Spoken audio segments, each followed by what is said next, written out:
Hi guys, and welcome to another writing sprint, making sure that all of my technology is working the way that it should, and hopefully it all is. I had to kind of rush in here. I was still working. If this is your first time here, what we do is really quick sprints of 15 or 10 minutes so that you don't think about what you're writing and you just write. I also share a writing prompt each week so that you have something to kind of take off on if you don't have any idea of what to write about. I'm super excited that you're here. I saw a whole bunch of people were already here. Let me go over to the comments so I can see that. Wendy and Brenda and Robert, so great to see you guys here. I'm always so excited when I have so many people. I think that this is still not running in Facebook because there's been an error message between the live streams and Facebook. I don't know, above my pay grade. I am not a technological person. So thank you for being here. And Gail is here too. Awesome. I appreciate you guys writing with me because it really helps me write. Today, unfortunately, I have to work on client work again. You guys know I was sick for a couple of weeks, and so I'm way behind on work. And I have a chapter I promised to my client today, and I have 59 minutes to get it done and out the door. Yeah, Brenda, it's not on Facebook because StreamYard would not let me put it on Facebook. It had some kind of a glitch, and I don't know. I'm not sure. Again, above my pay grade, I have no idea.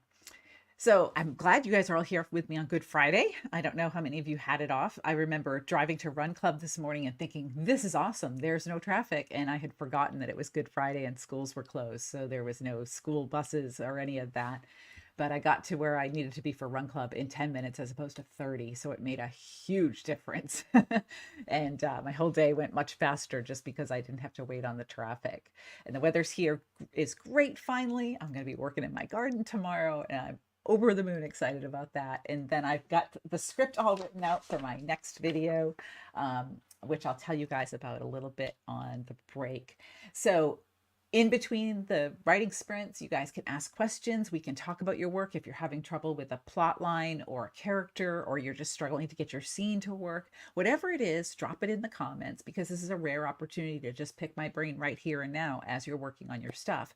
And I can help you through it and give you the tips that would hopefully fix the problem for you. 99% of the time, as you see in a lot of my videos, it's the emotion that is the hardest thing to write and the biggest thing that most people miss just because it's hard to write. So nice to see everybody. And I think we can get right to our first sprint, which will be 15 minutes. I like to do the longer ones first and then come back and do the shorter ones when our fingers get tired. Let me put up the writing prompt. Oops, add to stage. There we go. And today's is tell a story about your character's favorite relative or best friend, something from the past that had an impact on the character. It doesn't have to be a good story. It could be a terrible thing that happened, or it could be a really great thing that happened. You know, maybe they got caught stealing gum from the local corner store, or maybe they ran away from home together, or maybe there was like a total debacle at some family get together, maybe family Easter, right? There was like somebody throwing a ham across the room or something. It can be something fun, it can be something bad, but most of all, I want you to think about what the impact is on the character. How does that affect them today? So if there was, let's say, a huge family fight and somebody threw a ham across the room at Easter dinner, then as an adult, that person, your character, is going to be reluctant to have big family dinners, is going to be reluctant to hang out with their family because of that. If you guys ever saw The Bear, the end of was it the second season, I think, there's this family Christmas dinner that is like the family Christmas dinner from hell. It's the it's the most chaotic one I've ever seen in my life. And I've had a few with my own family. And that was really well written because it showed all the things that can go wrong, and it explained so much about the main character, Carmi, and the way that he behaves with family and everything else, and why he was on the outs with his family. Having that backstory in that Christmas dinner scene was super helpful to understanding his character in general. So that's what you guys want to do. Hi, Karen. Nice to see you. Being a newbie, that's awesome. And Silver Ollie's here, and Heather as well. Yes, The Bear is an amazing, amazing show. It warranted every award that it won. It was so well written and so well acted. So our first writing sprint will be 15 minutes, and I'll play a little music, and then I'll come back. And if you guys have a question, feel free to drop it into the comments, and I will see it when we come back. And I'll also make the writing prompt big so you guys can see it, and we shall go off and write. See you soon. All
There we go, 15 minutes. I got a page written in my client's chapter. I still have like a page and a half left to get due. Nice to see everybody else here. Miss Blogger is here. And I think I answered that question last week, what genre and trope I want to write and publish. So I've written many genres. I've written horror, young adult, romance, women's fiction, suspense, nonfiction, biography, all kinds of, I've written virtually every genre there is out there. But right now I'm working on a supernatural suspense. That's usually what I work on Fridays. Not working on it today because I have a client chapter that is way overdue.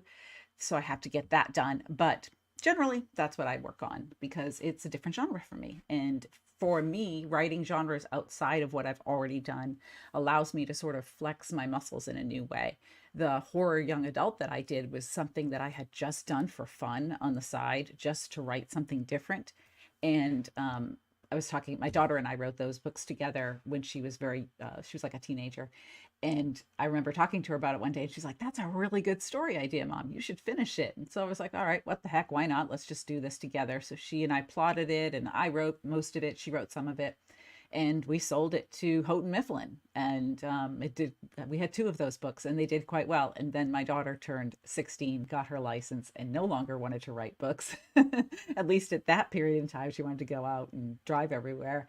And I didn't have enough room in my schedule to add more of those in. I was already writing 5 to 8 books a year for my other publishers. So we didn't renew our contract. And like many years later, she came back to me and was like, "Oh, can we do some more books?" And I'm like, "That's not how it works. That ship already sailed, and Houghton Mifflin does not have an offer on the table for us now.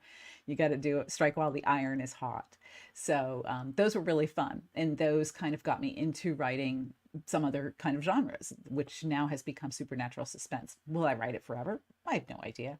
I really just love to write and tell stories. And so I will write whatever, tickles my fancy at that particular time. I won't necessarily publish everything that I write, which is totally okay. It just gives me practice in new directions and new ways. That's why I like it so much. And great job, Wendy, on the 205 words. You guys are doing fantastic. I always love to see how much you guys have written, and it's really fun to see, honestly. And especially for me, like I sit here and basically write all day. If I'm not in a meeting, I'm writing because I'm always working on somebody's chapter in one way, shape, or form, whether I'm doing the content edits or developmental edits of the mastermind chapters. Because in case you guys didn't know it, if you are part of our mastermind program, I do a developmental edit on up to 5 people's per month. So you will get really concrete feedback on your pages. And I will tell you this, you should be showing, not telling. Your plot's going in the wrong direction here, I think, or this character's not coming through, or maybe this scene would work better if you rearranged it this way. I'll tell you if you're starting in the wrong place, because that happens a lot. A lot of us start in the wrong place because it's hard to really know, where do I start this book? Where is the best place to start it? And so a lot of that is what I do in the mastermind. So if that's something that you are interested in, I highly encourage you to sign up for them. There's still 2 openings left in the mastermind program. So you're welcome to sign up. I'll put the link in a second. And Robert handwrites and then counts his words by hand. It's pretty amazing, I gotta say, because I don't think I can even count that much on my own. I'm always impressed by his counting too. And Brenda and Silver Ali both got over 200 words. You guys are rocking it. So I just dropped in the link for the manuscript masterminds. And CC, no, you absolutely don't need to be published to sign up for the masterminds. In fact, it's sometimes easier because you don't have a book on deadline, and you can learn a lot of those skills that you need to know before you publish your first book. Because a lot of people, when they publish their first book, like if I took any of my first 10 that were so crappy and released them, you guys would think I'm a terrible writer, because I wrote those 10 crappy books and basically taught myself how to write after I did all of those, and got lots of critiques and lots of feedback, entered a lot of contests. Back then there was no YouTube. I'm so old. There was no YouTube when I first started. There was nowhere to learn about this except from other writers and at writing conferences. And so I had to sort of teach myself. I did not learn how to write a book, how to write commercial fiction in college. I learned a lot about T.S. Eliot and Charles Dickens and James Joyce that is absolutely useless information when you write commercial fiction. So everything else I learned by myself. And that's cool, Karen, with a story that has been under the bed for 2 years and is the 3rd of a series. That's where some of mine go, not necessarily under the bed. They're just sitting in my computer, and every once in a while I'll pull something out and be like, oh, this is kind of fun. I don't even remember writing this, and I'll go back to it just for fun. So the current video that's up is about what your book may be lacking if it's not selling well. And there was a discussion on my page in the comments about marketing. And yes, I absolutely agree that marketing is a huge component in getting a book to sell. But if the book isn't good, or it doesn't grab the reader's attention, or it doesn't connect with them emotionally, they are not going to recommend it to anybody else. So you may have sold that one book to that one person, but they're not going to talk about it. They're not going to become a lifelong fan. They're not going to be like, when's your next book out? They're not going to tell their friends. None of that is going to happen if the book does not connect with the reader. So the marketing is definitely important when the book comes out, but the book that you write right now is what sells all the other copies and sells your next book. So one of the only things you can control in this industry is the quality of the words you put on the page. And so that's really where I start, and that's what I always come back to when I'm teaching you guys, because that is the one thing you can control. You really, even with all the marketing in the world, you cannot control your sales, because you have no idea if you're writing a romance and you release your book and you do, $10,000 worth of marketing, and then Nora Roberts comes out with a 5-book series on the same day and everybody buys the 5-book series and they don't buy any other books. You can't control that, but you can control the quality of the book that you're working on. So let me, if anybody has any questions, go ahead and drop it in there. And I've got the script here for the next one. Super excited about it. It's something lots of people have been asking about, and it's about writing characters that people either love or hate. So that's going to be next week's video, assuming I get a chance to record it over the weekend, come in from my gardening, be all muddy, and record the video. So let's have another 15 minutes and see what you guys do. And then if you have a question, just drop it in there and I'll answer it when I come back.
we go. Another 15 minutes. I have like a half a page left to write. So I'm pretty excited to be almost done.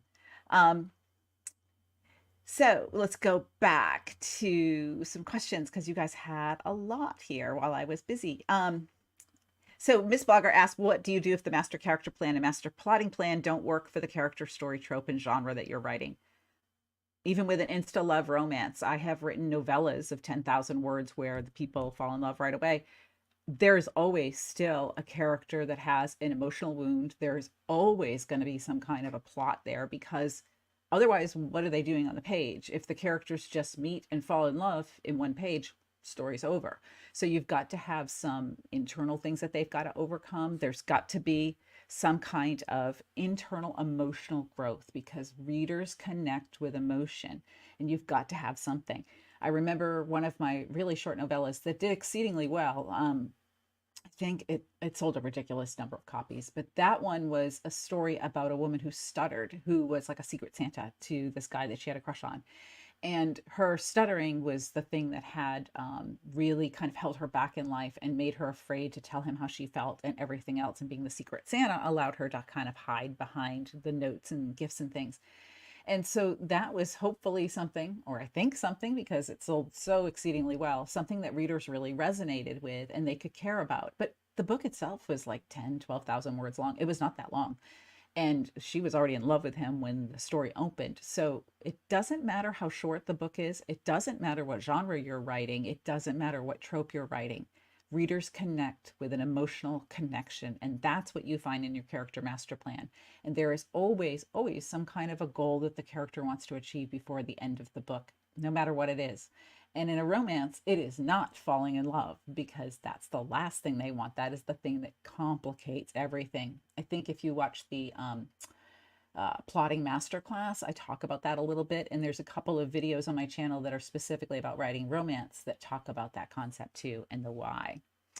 So Cheryl's got that characters should serve more than one person, and let's see, more than one purpose, and maybe they use that to give. And okay, she's talking about the Caulfield gang in her book. From time to time, he's broke. Does that and he helps the gang because he's can make a little bit more money, and they use him to give the hero misinformation. Yes, I absolutely think that is good.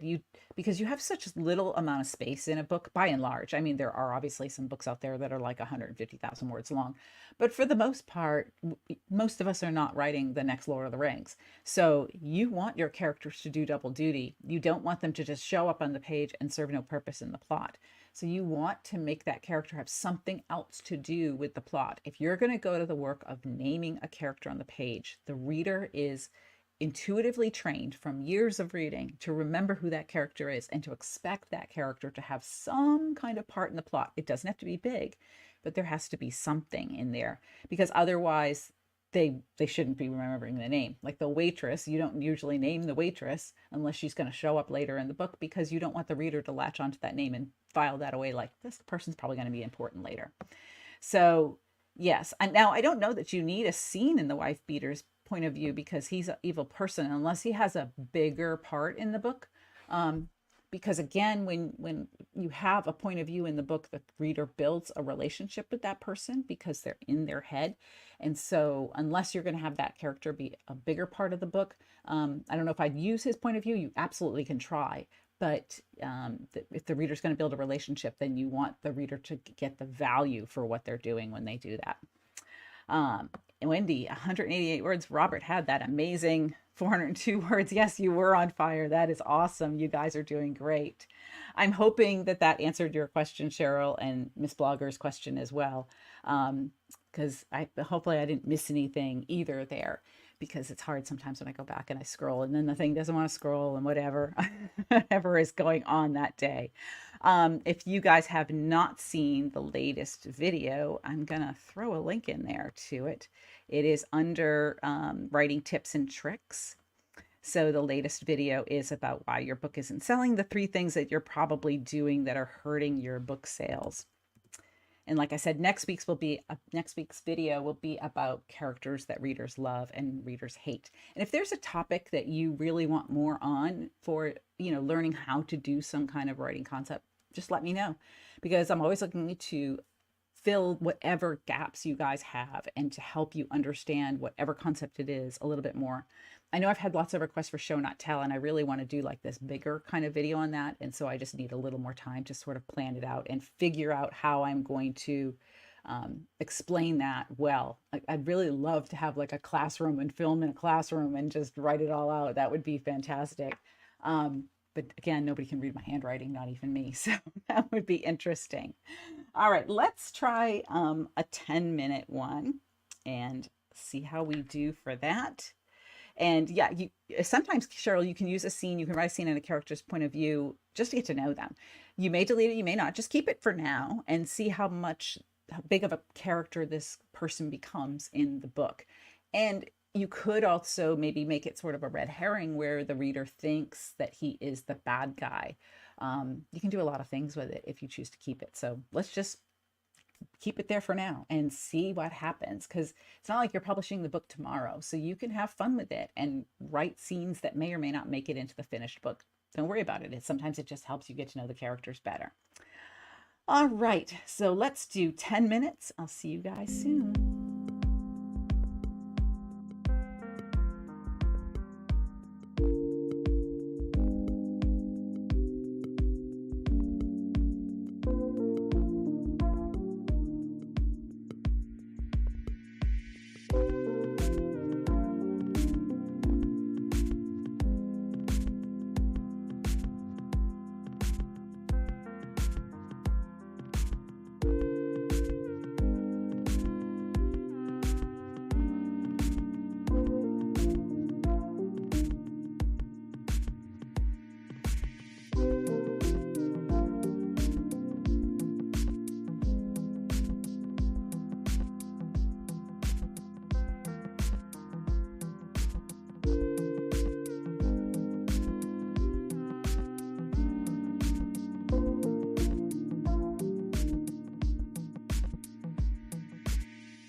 Hey guys, okay, so that was another 10 minutes. You guys did good. I finished my chapter, but I need to kind of proof it before I send it off to the client.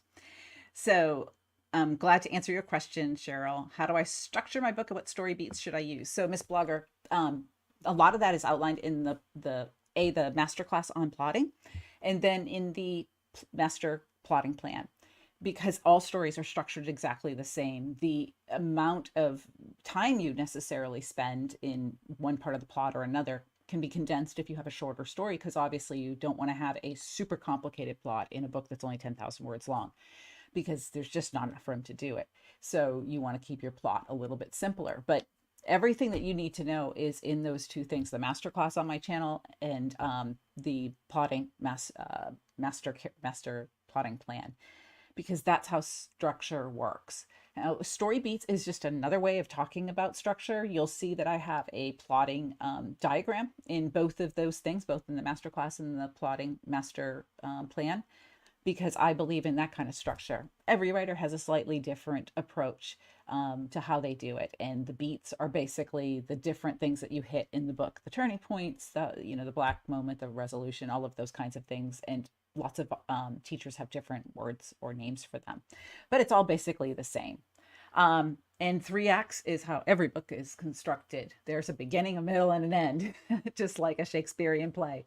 And you really want that beginning and that end to be super short, because the reader really wants to get to the meat of the story.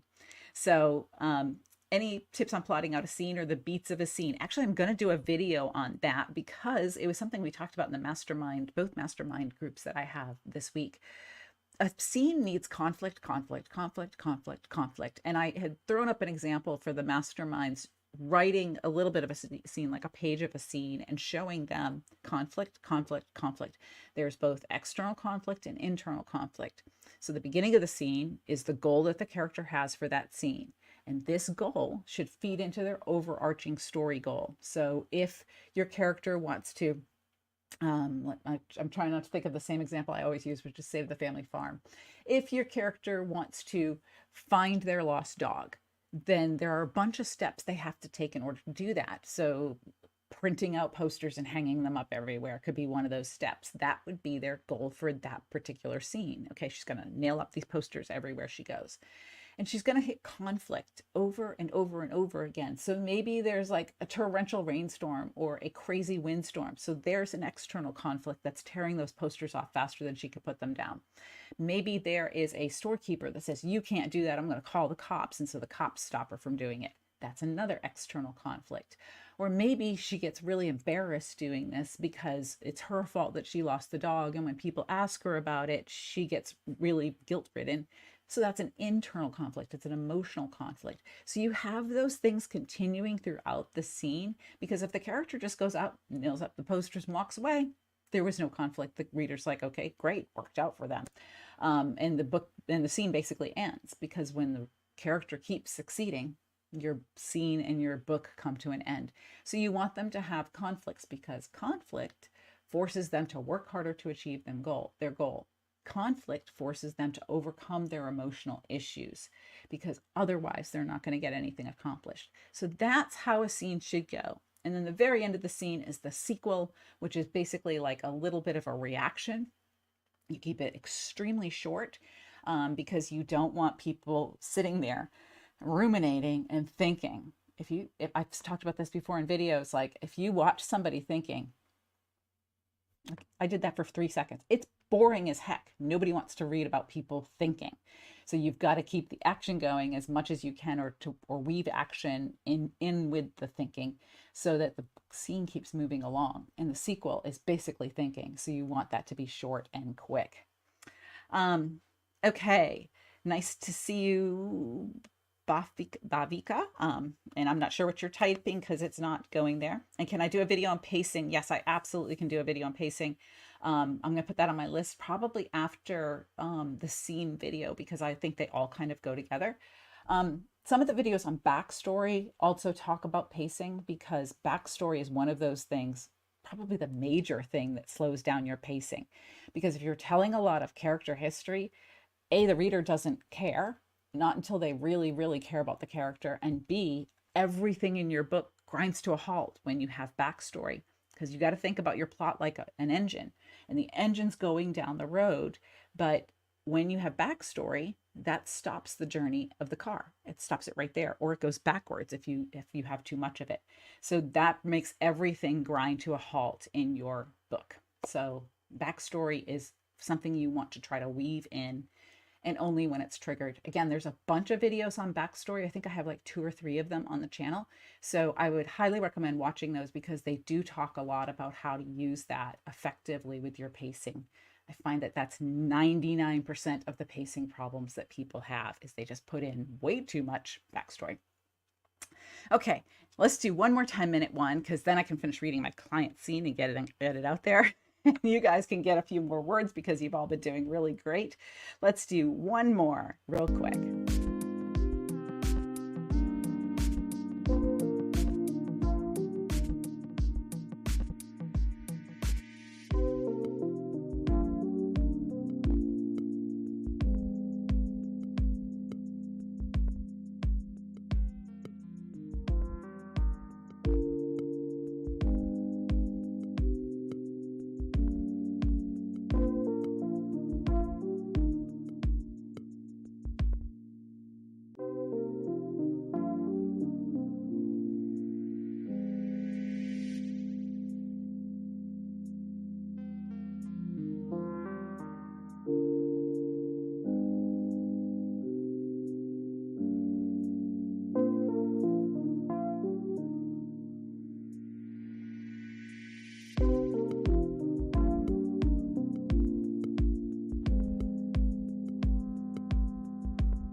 There we go. That was the end of our 4 sprints. We did a great job. I got to read through my client's chapter and send it off just before 5 or just after 5 o'clock. Still good enough. Good to see you, Gayla. Thanks for coming. Same with you, Cheryl. And with Abby's rule of pacing, that's great. You really want it. It's about really making the pacing feel like the scene that you have in the book as well. I talked about this with some of the masterminds, that an action scene has much faster pacing, and you do that through the sentence structure, through the number of times you pause to have introspection, which you don't have a whole lot in an action scene, and also through the way that the words that you use. There are multiple tools at your disposal to use to make the pacing right. An emotional scene generally has longer sentences, drawn out, but different words, more room possibly for narrative and introspection. It really depends on the scene, but you got to look at what your goals are for that scene too before you start writing it. Because if you really want the reader's heart rate to start going and them to feel it, then the pacing has to match that. And you can do that through a lot of different ways. So that is something that we will talk about in a future video. Great job, Silver Alley. And I'm so glad, Karen, that you were here. And you League of Romance Writers, yeah, let me know when they post my workshop link in their newsletter. I also, Gayla's already left, but I did get asked to come back to the Moonlight and Magnolias conference in Georgia. I'm doing an online class in July for somebody. I forget what the name of the group is. I've got a couple of things coming up, so I will let you guys know as soon as I can put that on my schedule, once the contracts are signed and things like that. And great job, Wendy, 646 words. You guys rock. I'm so excited to see you this week. I will be here next week because guess what? I'm not traveling next week. I have traveled for like the last 9 weeks. I'm very happy to be home for a little while. So I will see you guys next Friday. And I appreciate all of you writing with me today. So have a great weekend. Bye-bye.